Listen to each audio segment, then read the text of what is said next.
Yeah. Oh, I was going to say. Hey, we were practicing being live. Welcome everybody. We really live now. We were talking to each other as if we were live. The red light hadn't even come on. Good afternoon, good morning, good evening, no matter where you're calling from, calling. Why do I want to keep saying calling? Put those phones down, no matter where you're viewing from, whether it's your tablet, your phone, or your computer. Welcome to the Chicken Box. I'm Kevin Impeccable Peck, your co-host, along with Dr. Francis Draper, CEO of the Afro, and Courtney Alexander, also on the Afro team.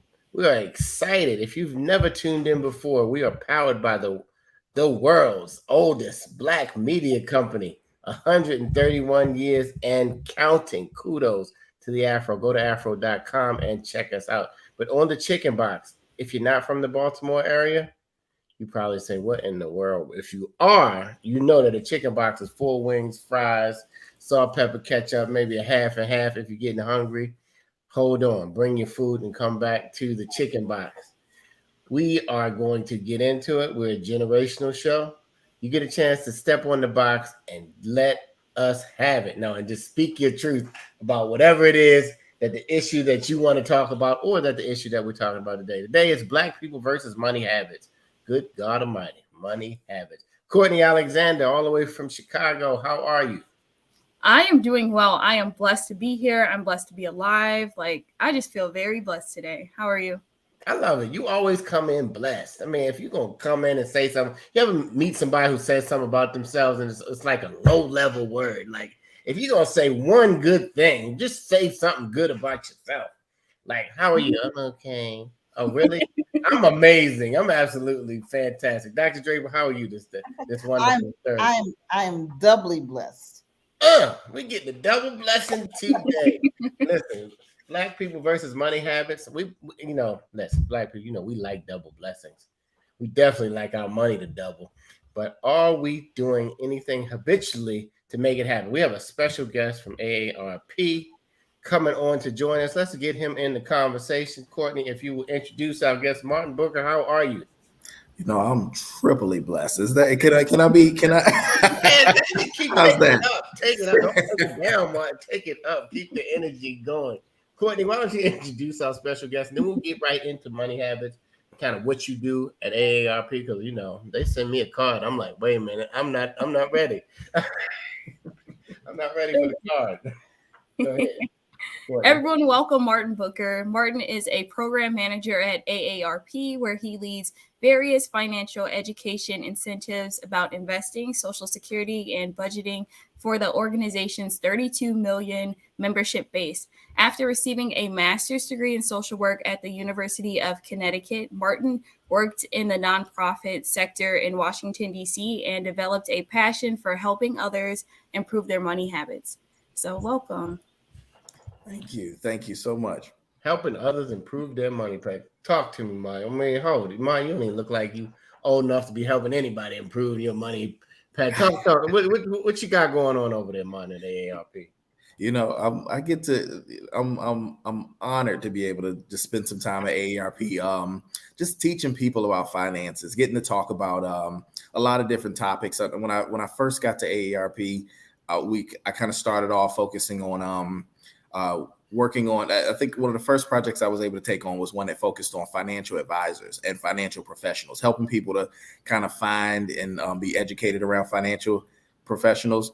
And then, we started to kind of expand some of the work that we were doing, started looking at like budgeting, savings, credit, retirement planning. So, working with folks who are either near retirement or already retired, but having conversations that in some cases they may not have had, or it may, just still some things that they're still working on. And like you said, I may come across, I'm in that millennial group, so I get to talk about money, but in a great way. So glad to have studied it, glad to experience some of it. I'm 35 now. So I've gotten to do some things, mess some things up and get some things right. And then start to work on things as well to get even better.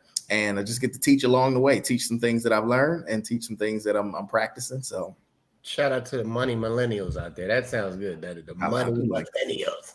Y'all got a nice ring to yours. We Gen X. It's about it's hard to put anything with X. You can't even, we go around the room like 3 times, we're gonna run out of words that start with X. But welcome to the show, Martin. I heard you say some key things. We're talking about Black people versus money habits. First of all, Courtney, what do you think? What comes to mind when I say the word habit? I would say something that's like continuous. Like when you have a habit, it's something that you do like over and over again. All right, Dr. Draper, anything different to add to the habit? Nope, I agree with Courtney. And it takes time to develop a habit. Takes time to So it develop takes a time habit. to develop a habit, to perfect a habit. It's not usually a one and done for a habit. So we all have different habits. It used to be a study that said it take you Seven do times. anything for 21 to 30 days, you could possibly form a habit. Martin, when we talk about money habits and we get into budgeting, how do you begin to put that even idea into the space of the people that you deal with?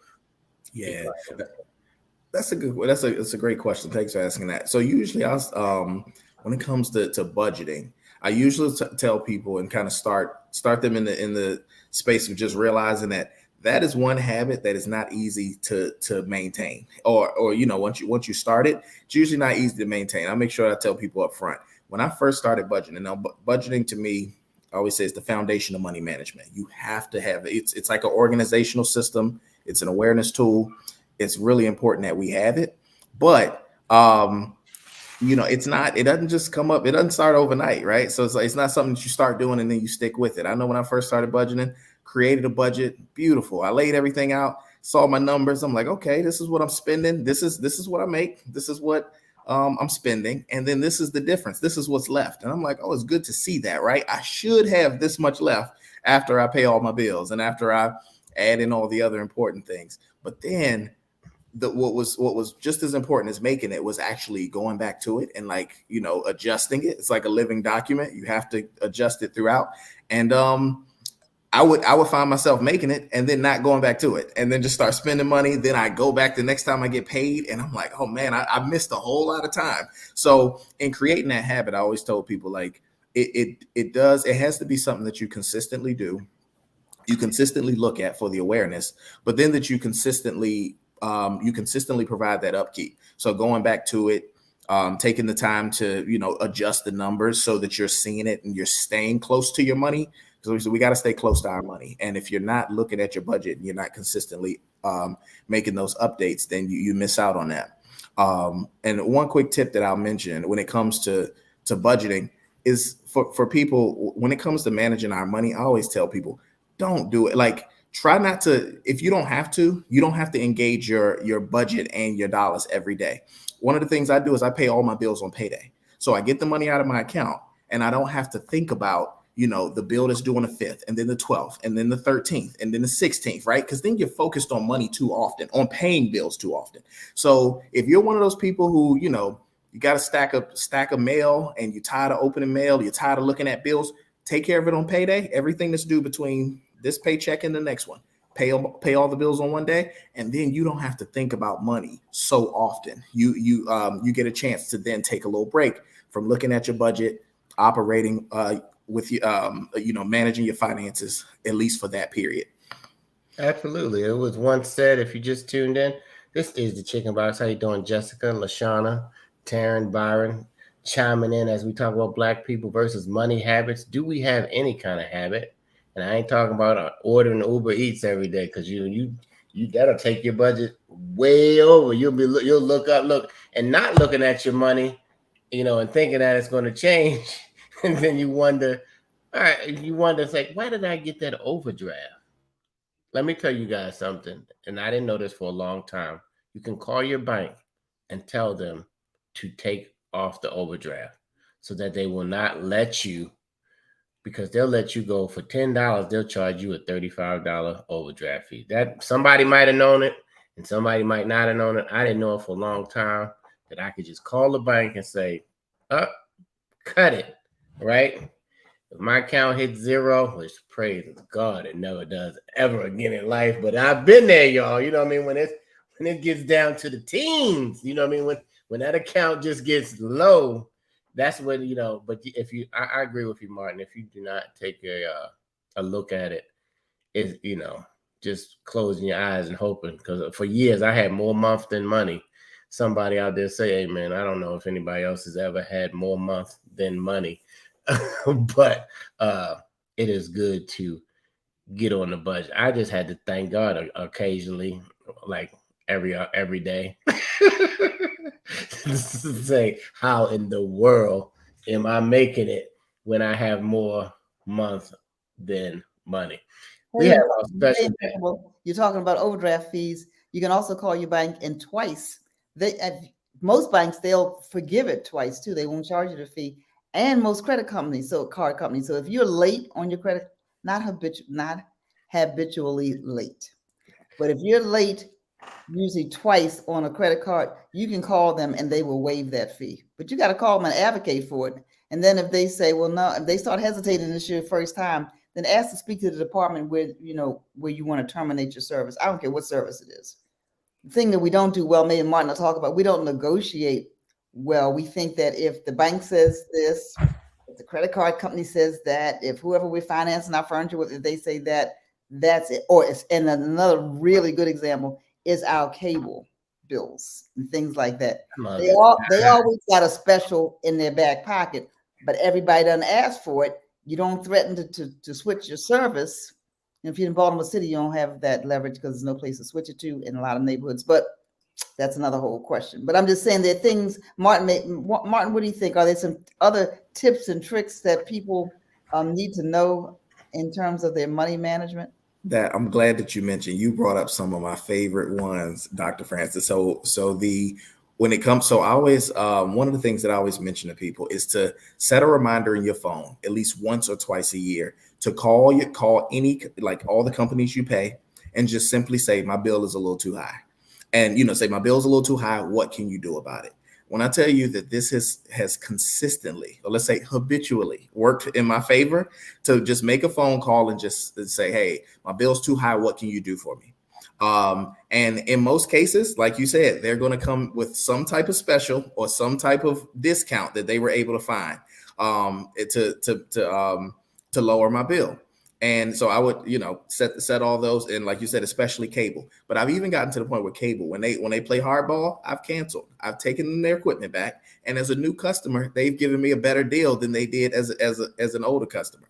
And the other thing that I'll mention about that is it's one of the reasons that I tend to not lock into long-term contracts with anything that's an amenity and not a necessity, because I want the freedom to be able to walk away if I need to, right? If I'm in a 2-year contract and they say, oh, you have to pay termination fees, now I'm in a position where I may not be able to just walk away as easily. But if I'm not in the contract, even if it's 10% discount a month, I get it. That's nice, but I'd rather not have the chains, right? Like, let me be free to walk away when I choose to. So that's why I tend to not sign any long-term contracts with anything that's an amenity. Budgeting tip: amenity, not a necessity. Good God Almighty. Anything that's an amenity, no long-term contracts. Set a reminder. My reminders are always around my birthday. That's when I handle all of my money activities. And we're not talking about it yet, but things like checking my beneficiary, doing beneficiary updates and things like that. It's always around my birthday because, life change happens, right? So when is your birthday, Martin? So, August 15th. So it'll be soon. All August babies. I got 2 in my household, one on the 4th and 17th. Shout out. I know it's not your time yet, but we give you some love today. Y'all will take it in any month. we do. Once that comes. If you just tuned in, this is the Chicken Box today. We have a special guest from AARP, Martin Booker, hanging out with the crew as we discuss Black people versus our money habits. Dr. Draper. I want to ask Martin, and I kind of know the answer, but Martin, a lot of people think that, I got to wait till I'm 50. I got to wait till 55 until I'm 55 to be a member of AARP and get the discounts. That's a myth, right? That is a complete myth. You can actually sign up for AARP at 18. So what? Courtney, if you don't have a membership yet, Courtney, we watching. We look. They're gonna send you a nice bag too. I'm telling you, they're gonna send you something in the mail. It's gonna But you be get the discounts. and Yes. what? You can take advantage of the discounts. You can use the travel, anything that all of our benefits. You can book travel through us. You can take advantage of any discounts. All the resources, and the great thing is a lot of our resources are actually free. Like a lot of the tools that we build and things that we have are completely free to use. The AARP, they just start to market to you at 50. But that's around you. So Okay. like you said, you start getting that mail impeccable. The mail starts to come at 50. I But started to hide it. I mean, before I knew, all of the great benefits that it had, I was like, I am not signing. I'm not doing it. I'm not signing up for it. yep. It's like as soon as I hit 50, it just came. You're right. It's like they got a heck of a database, Martin. They know your birthday. They know where you are. You know what I mean? I hit a Google something the other day, and I looked at myself where I was located. I mean, it was spot on. That's a whole nother show, but they know where we are. They know what we're talking about. That's a whole nother show. Let's get back to the money habits. Venus, Lashana, Jessica, still hanging out with us, and anybody else, just put in the chat where you're from. We love to hear from you. This is powered by the Afro American newspaper. We're actually just go by Afro News now because we're a media company. Check us out at afro.com. Venus says, any suggestions on what I should prioritize to set myself up for success later? Investments, retirement. I guess, well, you want to address that, Martin, at all? DC in the house. DC, are you with me? There we go. I'm happy to start. Yep. So some of the things we can do to set ourselves up for success. So first, she mentioned the percentage of your income that you should set aside. So the kind of the expert advice is 20%. If you can set aside 20% of your income consistently over your lifetime, then that's a number that's going to set you up for success. So between your 401 between any retirement accounts, additional investments, savings, if you can get that number to around 20% or more, then you'll be in pretty good shape. So that's the start. I always think that, beyond our work retirement accounts, some of the personal retirement accounts is some of the things that we want to make sure that we're thinking about and that we have in place. And I like to bucket it in this way. We have to have our long-term money, our mid-term money, and our short-term money. Right. So it's and I'll walk through what type of accounts you should have for each of those. So short-term, that's our regular bank account, right? The money that we can access quickly. So that's going to be savings account, checking accounts. If you still like to tuck a little money under the mattress or something like that, then you can put it there. Have a little bit there, not too much. You want your smallest bucket that's in that account because that's not insured. So those are going to be your what we consider your FDIC insured accounts. Something that's going to be like a checking account, savings account. If something was to happen to that bank, you're going to get that money back. But you can also access that money for day-to-day things and maybe, month-to-month things. Your midterm money. This is what I consider your investment accounts. Like this is going to be anything that you're putting in a general investing account with a brokerage company. And that's going to be your accounts like Vanguard, Fidelity. We've heard of some of these, Charles Schwab, some of those bigger investment accounts, T. Rowe Price. These are some of the names of some of those investment accounts. And then the money that's there while you're investing it, you're growing it.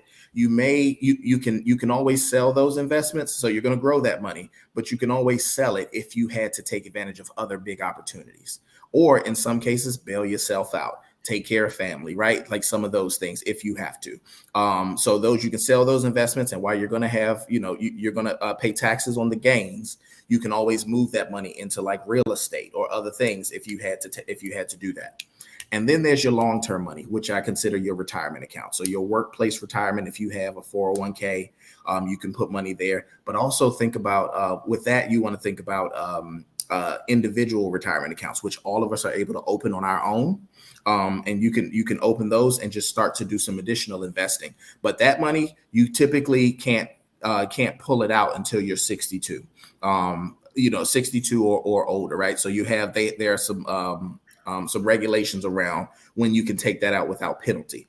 And you want to make sure that you're kind of hitting all those buckets, because that's going to that'll help to set you up just over time. And you have different places to tap into money. A lot of times when we talk about habits, for a lot of us, we tend to just focus on retirement accounts, right? Like we'll have our workplace retirement, and that's all the investing we do. So then when it's time to buy a house, when it's time to bail ourselves out and pay off some debt, or pay off credit cards, when it's time to take a large sum of money for any major transaction, we have to tap into our retirement, as opposed to having other buckets of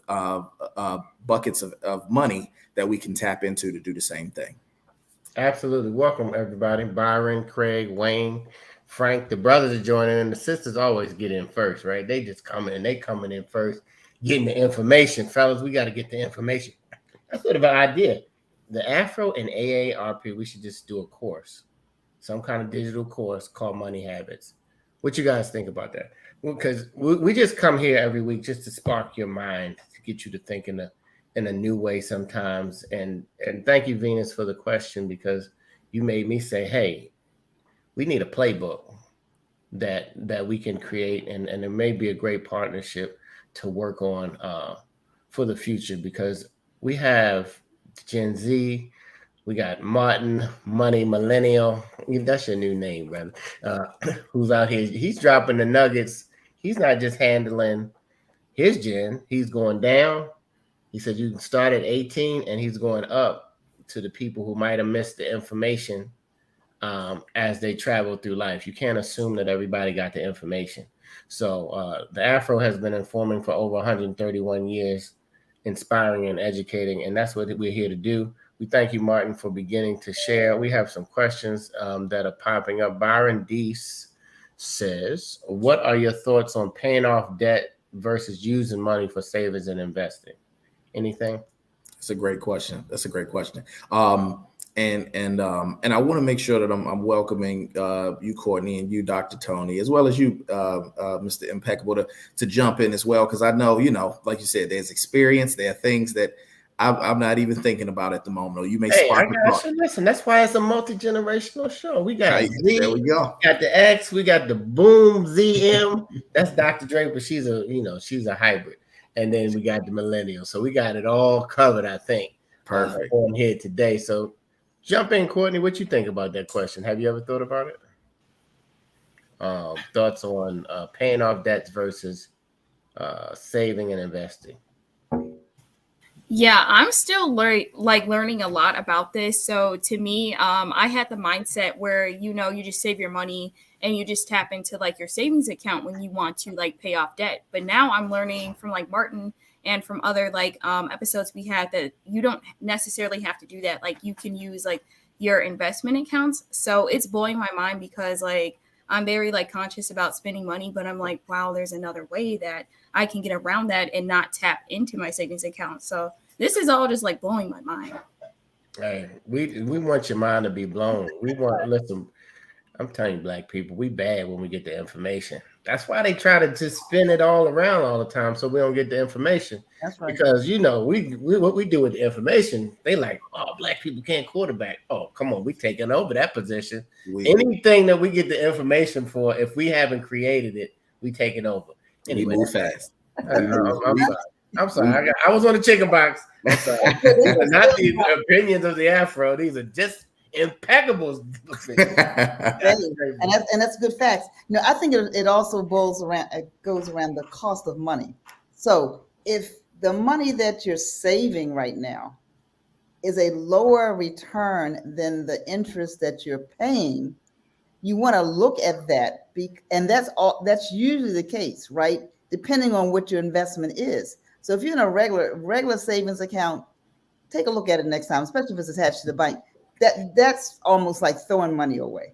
And then your credit cards, if that's the debt you're paying, even if it's a house, well, I don't believe you should always pay off a house. But anyway, so those because you get some benefits from that interest. But there's some interest rates that are 25%.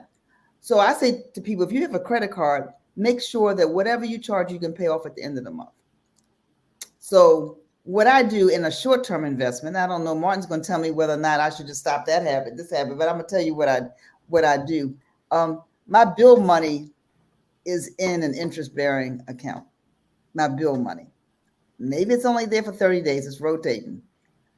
All the bills that I can pay on my credit card, because it's part of my budget, I pay on my credit card. But at the end of that month, that bill money that would have been sitting in my checking account is coming out of wherever I have it because it's in that short term and it's paying 100% of that credit card. It's on auto pay. I don't think about it. I set it up. I'm an early adopter of technology. So when Bank of America was Nations Bank and they had, how you could pay you. So all my bills are set up on auto pay. But why have it sitting in a checking account when places like American Express are paying almost 4%? I can put it in that account. I can pay with my American Express or another credit card for that. But you have to be really disciplined to do that. I don't want to owe American Express a dime. So I sit it in a savings account. That's what I do. I pay the bills on my credit card, pay off the credit card 100%, but I have it set up automatically to do that. Now, where you have to be careful is because that's an easy spend kind of thing. But what kind of credit card is it? I mean, are you getting any benefits of all these? Oh, yeah. Okay, that's what I want to know. Let's get down to that part, money Abbott. This credit card, first of all, I got a companion pass with it for Southwest. Ooh. And I got that in 3 weeks. I'll tell you how I got the companion pass in 3 weeks. They had a special in February or January or something that said, I missed it, y'all. I was so mad. Anyway, keep going. you spend so much money in a 3-month period, you qualified for a companion pass. Well, the only way I was going to spend that much money was the way I do it. So my gas and electric and everything, I put on that credit card. And then my points are doubled. So all of a sudden, in 3 months, I have 50,000 points on my Southwest account, and I have a companion pass. And my companion pass is good to February of 2024. Oh, that makes a lot of I'm sense. sorry. Next time I see it, I'll let you know. Now, Byron's not Byron. Byron, we were just talking to. Martin's going to tell us though. In order to do some of those kinds of things creatively, I didn't always have the credit score to do that. So you live and you learn and you work on that. But Courtney, as a gym leader, you want to protect that. Can I make a observation while we're on this credit card thing? When they give you those interest-free deals, yep. You got to pay them off. I don't know whoever has not paid them off and let that interest-free catch up to you. You might not have read the fine print, but they take all of that interest and accumulate it to the end. So if you do one of those interest-free deals or transfers from one credit card to another credit card, and you somehow don't do what Martin said, put it on a budget, put it on a reminder, hey Siri, don't say nothing, Siri. Hey, you say something and you forget. Nope, don't do it. That number will drive you bananas when you get to the end of it. So please, if you're on the interest free for a certain amount of time, Best Buy, credit card, whatever it is, go back and look at the term. It'll tell you the date that it's going to be up. And then if you got to pay all your other cards minimal to make sure you hit that one, believe me, you'll be thanking me. Oh yeah, they go back and they do yourself. All right, let's get into it. So the first thing you said was budgeting. What was the second thing you said? I didn't have my pen at that moment, Martin. You said it was 3 tips. You said budgeting, something. Investing and retirement. We ended up talking about budgeting, credit, and debt. So we're on credit. Credit and debt right now. Yep. And Dr. Francis Tony Draper got us started perfectly on credit and debt, just kind of in a great way too, in just infusing budget along with the credit and debt and how you can kind of use those and kind of make them work in your favor. I'm gonna point out one thing you just mentioned, Impeccable. So the credit card companies, they know, they've been studies done that 65% of people carry a balance every month on their credit cards. So when, like you said, we throw you a 0 interest rate deal for 3 months or 6 months, we know that more than likely most people aren't paying that off every month, right? That same discipline that Dr. Francis just mentioned, that Dr. Draper just mentioned, they're not going to do, they're not doing that, right? So if I keep offering you deals, I can give you 6 months, but at the end of that 6 months, more than likely you're going to have a balance, and I'm going to make some money, right? So that's what they're banking on. Because 80% they make money off of. It's only 20% of y'all out there who end up paying it off early. Everybody else, they banking on you just having a bad money habit and you just falling right into the trap. They're like, come on, here's 6 months. We got you. We got you. Go ahead, Martin. Or the furniture companies. So, a lot of times they'll say 3 years interest free. But Martin is right on it. What you have to do is say, okay, if I bought $5,000 worth of furniture that I don't have to pay for any interest on. Sometimes they say you don't have to make a payment. You all do know that, right? Sometimes they say you don't even have to make a payment. Right. Or you just have to make a minimum payment. Like like Home Depot does. Hey, here's your whatever. What we have to do for budgeting purposes is saying, you know what, I bought $5,000 worth of furniture. If I didn't have this deal, and in over 3 years, I have to pay this much per month to retire that debt. So go on and pay it. They'll take the money because they're counting on you not paying it, waiting to the end of 3 years. Then, as Impeccable said, they take all that accumulated interest, tack it on, and there you have it. Your $5,000 furniture now costs you $7,500, and then it's used. And we took the deal based on our aspirations, but there was no dedication in that case, right? So a lot of times you're like, oh, I'm gonna do it, right? You'll walk in, because people come to me all the time. Before I started working at AARP, I did a lot of coaching and advising. So and people will come to me with these deals. Hey, what if I, everybody has a plan. What Mike Tyson say? Everybody has a plan until you get punched in the mouth. Right. You get punched in the mouth. All right. So, but the idea is they'll come to me and they'll say, okay, I'm going to take the money from this credit card. I'm going to transfer the balance to this credit card. And then I'm going to just start paying on it. And before the interest hit, I'm going to pay it all off. That's always the plan. But then life starts to happen, right? And our habits start to come in play, right? So there's a matter of what we do versus what we say we're going to be able to do. And if you've consistently not paid a credit card on time, you've consistently not kind of kept a budget and managed your money in a way to manage your spending and budget this money in to, like you said, pay it off before it expires, like retire, like Dr. Draper just said. If you have not done that and you plan to make this transaction and start to do that tomorrow as a first time of ever doing this, it's a lot more at times it can be more aspirational than anything. So it really does take some discipline. It takes some practice. And I always say like that, so kind of with that budget, it's a good way to start it. And I'll just mention 2 more things on the budget before I jump to credit and debt. When it comes to budgeting, so one of the things I always like to tell people to do is budget based on your income stream. So if you're getting paid weekly, you want a budget that shows up weekly. Because now when that money comes in, let's say $1,000 come in, I have $600 worth of bills to pay. Then now I can look and I see I have 400 left, and now I can do some additional things. So budget based on your income frequency, monthly, weekly, bi-weekly, whatever your income stream is, do that. The other thing is to, when it comes to your budget, I always tell people so some people will say, so the thing you have to add to your budget are the other things that are not just utility bills. A lot of times when I sit with people and they create budgets, the first thing they'll do is they'll say, my budget's done, and they'll give it to me. And we're missing a whole lot of things. We're missing hair.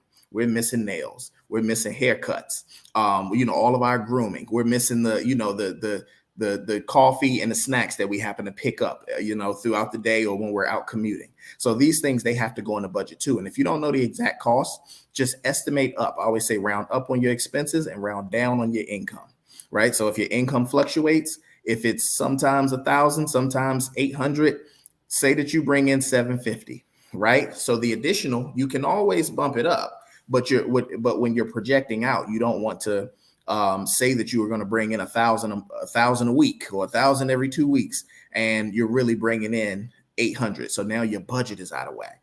So you have to, budget based on your income. The second thing is to add all of your expenses, including your like your amenities and all the other things that are not your necessities. You have to have that in the budget.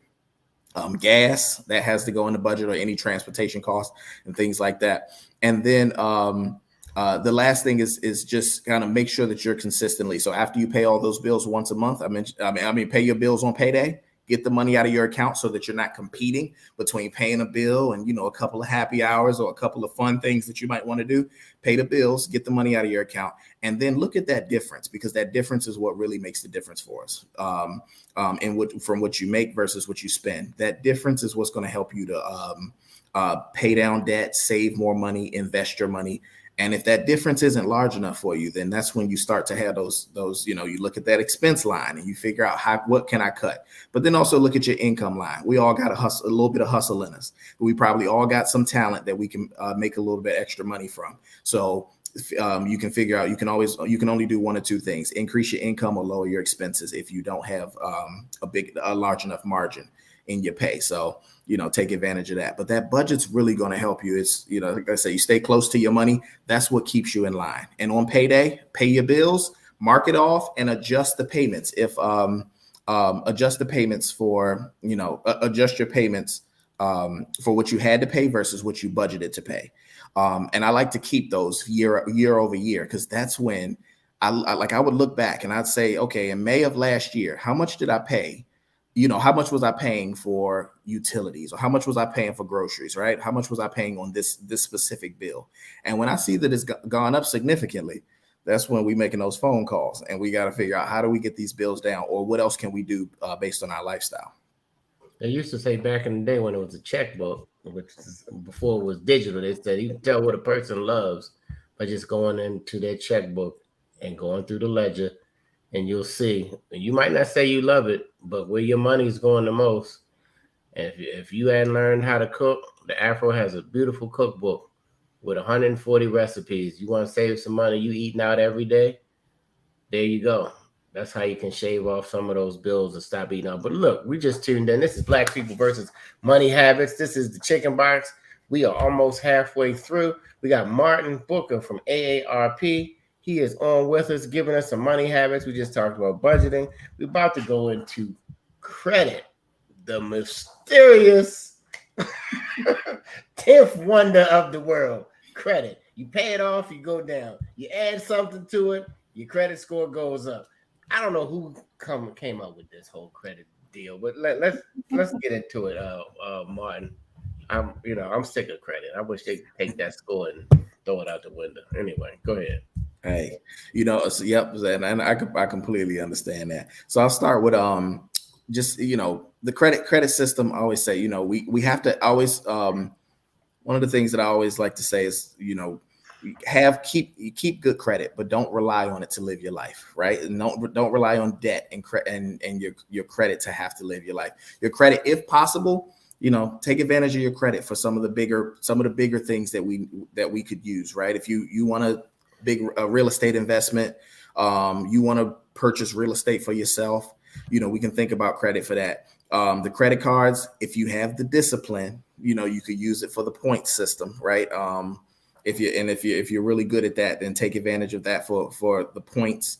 But carrying a balance, relying on debt to live your life, that can be a dangerous game, right? You're building a foundation on not so solid ground when credit and debt is how you build it. Now, having good credit.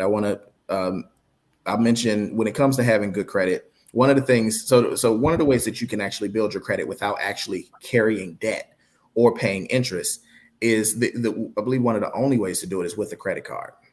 Now, you have to be disciplined in doing so. In order to do this, let's say you have no other loans, you have no other payments that you're making, but you have to figure out, how do I maintain and continue to build my credit? You could use a credit card to do so. And if you did that, one of the things that you would do is you could do like Dr. Draper does, which is make all your payments on a credit card and then pay it off in total at the end of the month so that you don't carry interest. And what you're doing is you're getting payment history, which is 35% of your credit score is made up of payment history alone. That's the largest chunk of your credit score. It's just activity. You have to be using paying something. So and that 35% can hurt or help your credit. So that's making payments or missing payments. It's going to affect your credit score at 35%. So you know, make those. I mean, use a credit card, pay it off in totality, and then and you're not carrying debt, you're not paying interest, and you're having the activity you need to keep your credit card going. I mean to keep your credit active. So one of the things, so that's one of the things that you'll have to do is use the credit card if you wanted to have interest, and I mean if you didn't want to carry debt and still pay a credit card. Now, as we mentioned, you have to be disciplined to do that. I always say that there are 3 credit card users. There's the disciplined, the kind of disciplined, and the undisciplined. The ones who have no discipline. And this is how each of them should use credit cards. If you're disciplined, you can do exactly what Dr. Draper just said. You can pay all of your bills, take advantage of points, pay it all off at the end of the month, put everything on your credit card, get the points, use those points to travel, have a good time, do all these amazing things. And then pay it off in full at the end of the month so that you're not carrying debt and you're not paying any interest. Then there's the kind of discipline. If you know that you have some discipline, but hey, if you had the credit card on your person, you just might swipe it and get a new suit or a new shirt. Then here's what you do when it comes to having a credit card. For you, leave all your credit cards in a closet drawer, a sock drawer, somewhere that's not near you. Don't carry it in your wallet, but set up one bill to each of those credit cards and set up automatic payment for that bill every month so that you're not a part of the process. The bill gets paid, and it could be a small bill. It could be like, Netflix, something easy that you pay. Let it hit, have it be paid completely off, and then that process just continues to cycle. So you're getting all of the benefits, but you're also not paying debt. But you're not getting as many points as Dr. Draper's getting because you don't have the discipline to do so. That's okay. It's okay. You got to know yourself. One of the biggest parts of money management is knowing you and understanding your habits, what makes you tick, and who you are. That's the category I fall in, is the kind of discipline. So, I'm not the one. It's best for me to not have my credit cards on me. And for the undisciplined, you have no discipline at all, keep the credit cards away from you. Just don't have them. It's kind of because you don't want to be in a position where you're paying so much money. And we're in positions in a lot of cases where we're playing a close game. It's the fourth quarter and there's only 2 points in between us and winning this game in a lot of cases when it comes to us and money. So we have to do the right thing. We can't make the same mistakes. Sometimes we don't have the bailout that everyone else has. So you have to make sure that you can do what makes the most sense. Man, I was looking. If you just tuned in, Nicole. You got me all sidetracked here with your questions. Can you speak to the new bill passed regarding your credit score and home loan? I'm up there reading, not paying attention. Hey, hi, Sister Regina, Jack, Jessica, Byron, everybody who's still hanging out. Venus, Craig. This is a wonderful thing on money habits. Nicole, drop some information. What I've heard of those good credit scores will now have a higher interest rate. What? On the home loan? That don't make no sense. And those who have poor credit score will pay a lower interest rate on a home loan. What you talking about, Willis? I am not understanding that, Congress. If that is the new law, maybe we'll look into that on another. You can do a whole show on credit. We're just talking about money habits today. What is your habit as regards to growing your wealth or just managing your money? Do you have any kind of habit? Can you do anything for 20? Can you save money for 21 days, 30 days? Can you not eat out for 30? What can you do to better your situation if you find yourself underwater every single month, wondering? And then you say and some of us believe in God. Good God Almighty. Now, God's people ain't all out of money trouble. Believe me, because God had a system for handling money, y'all. And you say, well, God gonna take care of me, but listen, you got to do something, y'all. Listen, if prayer worked for money, all of the missionaries would never need any money. Everything would just be all paid for. That is not the money system. And I like how you said 20%.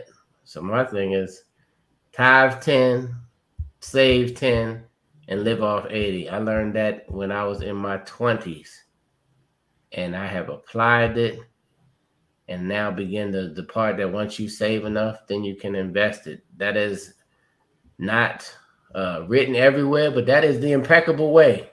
And if anybody knows me, they know that money is nothing that doesn't elude me. It follows me around and attracts me, but only because I learned the rule early. I learned the rule early. You can't be given. If you have it balled up in your fist and keeping it, it's not circulating anywhere. If in fact you do believe in this wonderful God that I believe in, I'm gonna tell you, if you want to get rid of your money problems, try tithing as a habit for at least 12 months. At least see won't your life change. You don't have to believe me. You can just keep struggling. You can talk to Martin and everybody else. God will multiply it. Anyway, I'm on the box, y'all, in case you didn't know. We hear you. We Because hear we you. talk about money habits. Since you go in scripture, the Bible says where your treasure is, there your heart is also, right? Treasure. Good God Almighty. So, so there are a lot of biblical principles, and I'm also a firm believer. And, you tithe first. You give God his first. And we could do a whole chicken box on that, on the gross, not the net. So I've never missed a meal. People say, well, I can't afford to tithe. You can't afford not to. If you're a believer, you can't afford not to.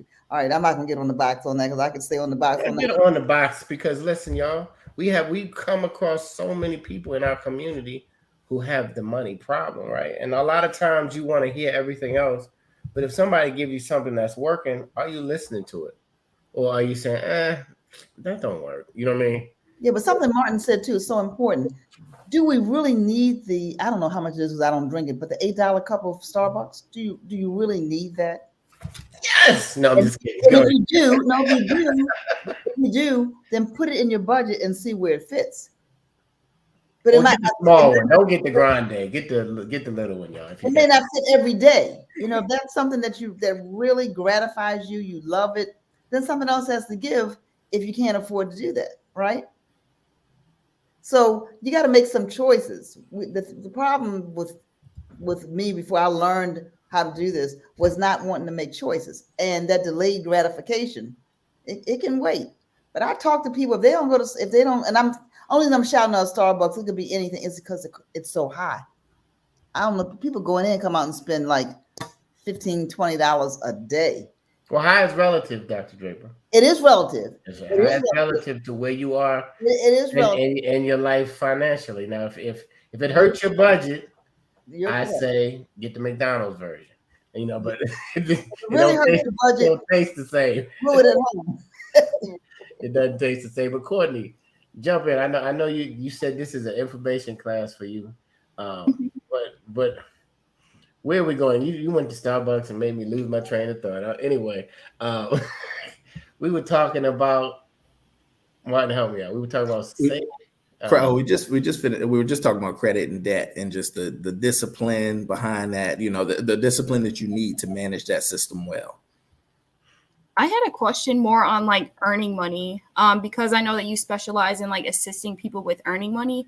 Like what are some passive streams of income that, people can like invest in? Some passive stream. So passive. So you want passive streams so that people can have some additional money to invest. Is that kind of what you're thinking? Yeah. Or, mm-hmm. Okay.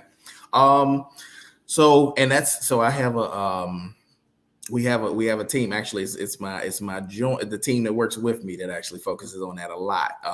But as far as like some of those streams and some of the things that people can do, but I can mention a couple. I mean, so you have your of course with the gig economy, right? You can take advantage of all the opportunities that are there, right? So there's the Ubers, Instacarts, all those, and those are the same systems. The cool thing about that, well, it's two sides to it. The same systems that provide the convenience that a lot of us use and spend a lot of money on, there are opportunities to make money there too. The percentages are just fairly low in a lot of cases, right? So you're using some of these services, but you're paying them a significant percentage in order to use their platform and to make money.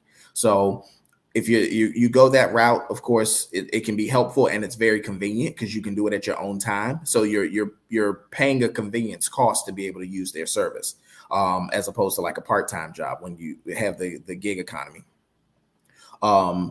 Or those larger companies that focus on gigs. Then there's, some of the like contracting work that you can do. I've been able to find some amazing opportunities just through, small businesses and things like that. If you're a good trainer, you're a good facilitator, there are opportunities where you can train and facilitate completely virtually for small businesses that do learning and development, companies like that. There are some opportunities to, I'm trying to think of some of the other gigs. I know people that do freelance grant writing. If you're a really good writer and you have that skill, I've seen people use that to their advantage. And, with some of those, you can do it in your free time, right? You get a grant, you have a deadline, you can work overnight, whatever time you have to do the writing is what you can do. So in those cases, it's a matter of like using some of your skills to just make some additional money. And then there's also, part-time opportunities, right? So where in that case, you're going to more than likely trade your time for money, right? So you have to be there when they need you to. You have to work based on their schedule, and do that. And then the other thing I'll just mention when I mention like the contracting and using your skills is with facilitating or being the names is escaping me at the moment, because we see it a lot. Just people that come on a contract to do. What's the name of it? Oh, they'll be like a host for a show, kind of what Impeccable's doing, right? So they're some of it's teleprompter. Baby, Martin, I'm ready, baby. Let me know. Hey, if you're really good with that teleprompter, there's probably some opportunities. Just come, but so things like that. And sign us up. Sign us up. So there we go. Everybody come on over and do some reading, or the others like curriculum design and things like that, right? So there's a lot of just different skills, and if you have some of the skills, or if you're a really good writer, you can kind of take advantage of that. When it comes to one of the like with the learning and development space, I found that some of those courses are extremely cheap to take. So I've like one it was instructional. It's focusing on instructional design. I think the company's it's ISD is the name of the school, I believe. But their courses are like $200 to just learn and get some certifications around instructional design so that you can start to teach. That's great advice. And then I put in the chat for us internally Fiverr. Fiverr, people go to Fiverr and they're looking for all kinds of things. So sign up. As Martin, know what you're good at. So if you can write, if you can talk, if you can consult, people need if you can tutor. I had a friend that was tutoring kids in China. Now she had to get up at 4:00 in the morning to do it, but it paid well because people had all of this online education and they're looking for somebody to do that work. So if you have the time, then, go on and do it. You can make some extra money. You don't have to be where you are, as I think with Martin and Dr. You have to be where you are. You do not have to be. If you are working for someone else, do not go to work complaining. You go to work adding value and learning as much from that organization and the leaders of that organization. When you go to work, you are sharpening your skills for your dream. But if you go to work complaining and just saying, I hate this particular situation, you're going to miss the nuggets that you're going to need if you're ever going to build your dream. And you're not going to build your dream working for somebody else. That's just a fact. But everybody doesn't want to. Unless you work for the Afro. Listen, I don't care where you work. Listen, and you are not going to build your dream. The Afro has been around 131 years. People have come and gone.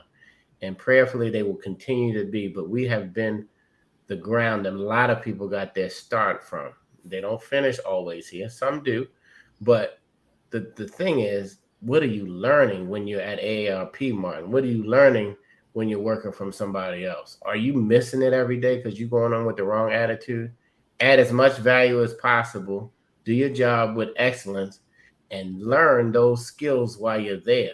Excel there. And then when it's time to go, God will open another door for you and say, hey, but you'll still be friends with that company. That company might be, you might become a consultant, and all of a sudden AARP is paying you, Martin. just to come back and consult. Byron Deese, I saw you. Thank you for all your input. Nicole, Jessica, everybody. This money habits is an engaging topic, and that's why I think we should offline Dr. Draper and Martin AARP. We need to put something together, especially in the Black community, that can really help us with money habits. Some kind of, we said curriculum earlier, some kind of course. Let me just think. Some kind of online course, even if it's sometimes go to the pre-recorded, but then it's sometimes good to just have live classes and then have live teachers and you can have a closed set and we'll come up with it. Yeah, because there's so much to talk about. Martin didn't mention it, but we talk about your credit score.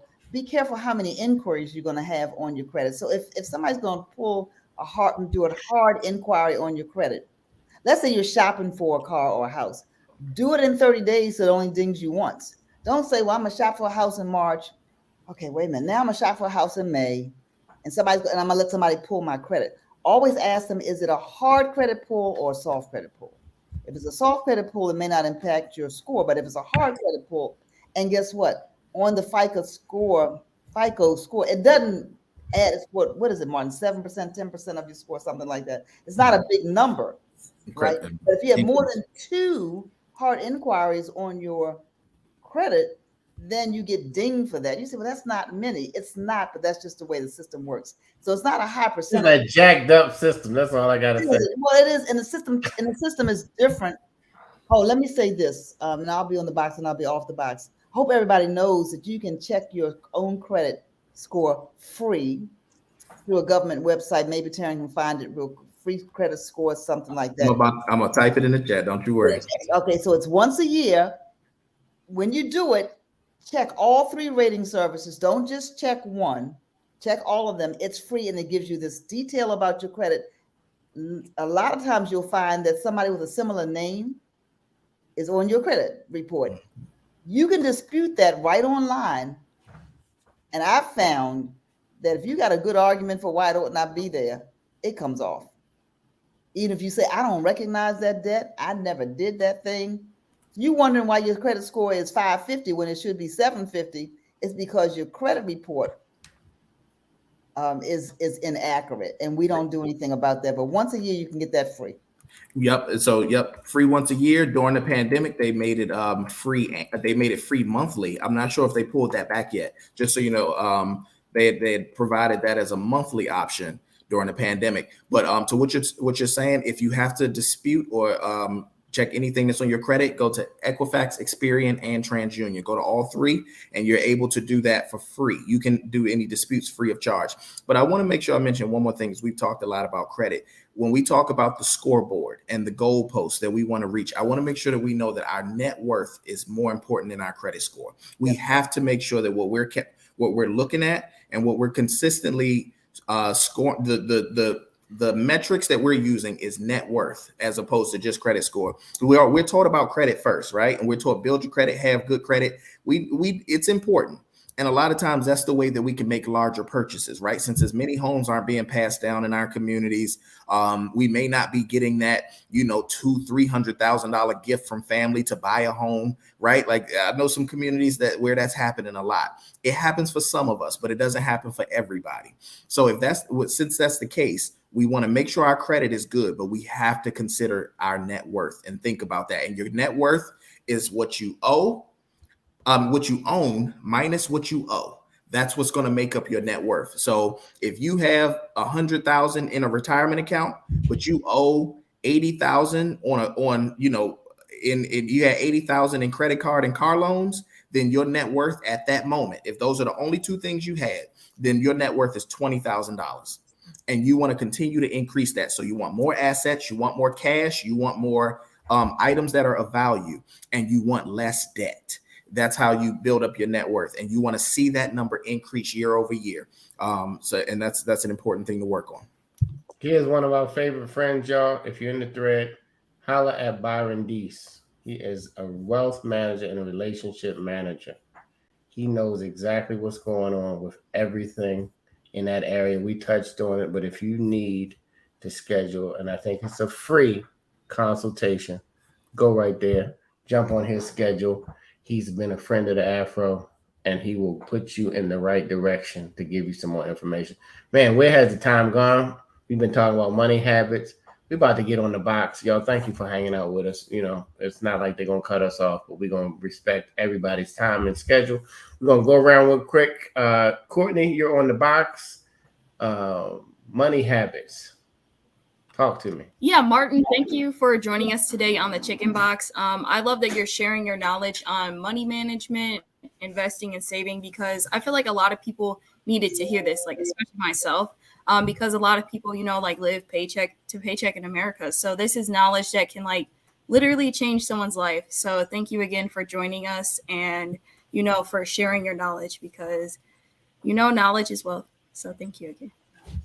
Knowledge is wealth. It used to be power, but it's powerful and wealthy at the same time. Dr. Draper, you're on I've been on the box. I've been on the box. You're off the box? Okay, go ahead. Yep, off the box. Yep.